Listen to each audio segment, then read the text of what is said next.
সুপ্রিয় ষষ্ঠ শ্রেণীর ছাত্র ও ছাত্রীরা, ম্যাথ প্লাস চ্যানেলে সবাইকে স্বাগতম। আজ আমরা অনুশীলনী 1.3 2 এর ক নিয়ে আলোচনা করব। আজকে আমরা ভাগ প্রক্রিয়ায় গসাগু নির্ণয় করব। কতে দেওয়া আছে আমরা সবচাইতে ছোট সংখ্যা দিয়ে ভাগ করব, ভাগ প্রক্রিয়ায় ভাগ করব। তাহলে 105 দিয়ে আমরা 165-কে ভাগ করব। তাহলে 105 165-র কাছে একবারই যায়।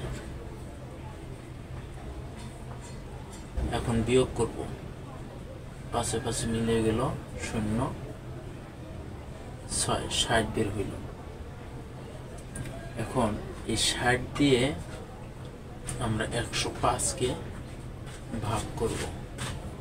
60 দুগুণ 120, তাহলে আমাদের একবারের বেশি নেওয়া যায় না। 60-কে 60, 5 হাতে নাই, 10 থেকে 6 বাদ দিলে 4।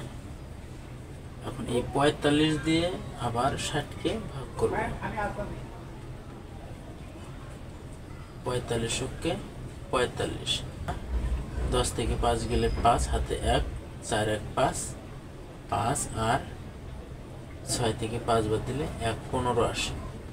তাহলে 45-কে আবার 15 দিয়ে ভাগ করব। তাহলে 3 15 45। অতএব শেষ ভাজক সমান সমান 15। অতএব 105 ও 165 এর গসাগু সমান সমান 15।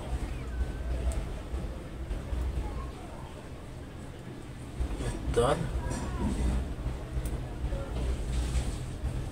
15। খনঙে দেওয়া আছে। ছোট সংখ্যা দিয়ে আমরা কি করব, তার চেয়ে বড় সংখ্যাকে ভাগ করব। আগে 286 দিয়ে 385-কে ভাগ করব। একবার যায়, তাহলে একবার গেলে আমরা এইখানে যে সংখ্যাটা সেটাই বসাবো। এখন বিয়োগ করব। 15 ধইরা 6 বাদ দিলে 9, হাতে 1, 8 আর 1 9, 8-কে 18 ধরে 9 বাদ দিলে 9, হাতে 1, 2 1 3, 3 3 মিলে গেল 0, দেওয়ার দরকার নেই। এখন আমরা এই সংখ্যাকে আবার এটা দিয়ে ভাগ করব।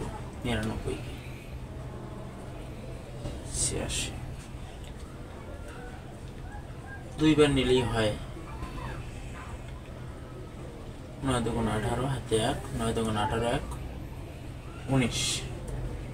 তাহলে আমাদের বিয়োগ করলে 16 থেকে 6-কে 16 ধরে 8 বাদ দিলে 8, হাতে 1, 9 আর 1 10, 10-কে 18 থেকে এটাকে 8-কে 18 ধরে 10 বাদ দিলে 8, হাতে 1, 1 1 2 2 2 মিলে গেলে 0। আমরা এখন 99-কে ভাগ করব। একবার যাবে, তাহলে 11 বের হয় বিয়োগ করার পর। তাহলে 88-কে আবার 11 দিয়ে ভাগ করলে 8 11 88। তাহলে ভাগশেষ আমাদের বের হলো 11। আমাদের 3 সংখ্যার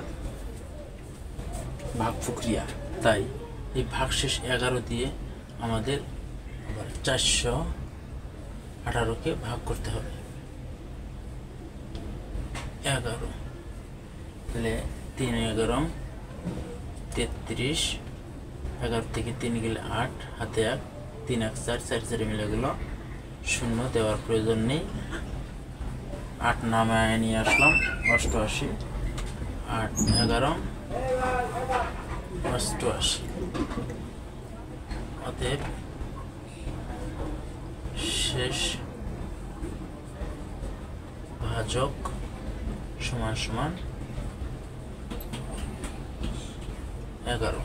অতএব এর ক সমান সমান 11। উত্তর 11। সুপ্রিয় ষষ্ঠ শ্রেণীর ছাত্রছাত্রীরা, আজ এ পর্যন্তই। আল্লাহ হাফেজ।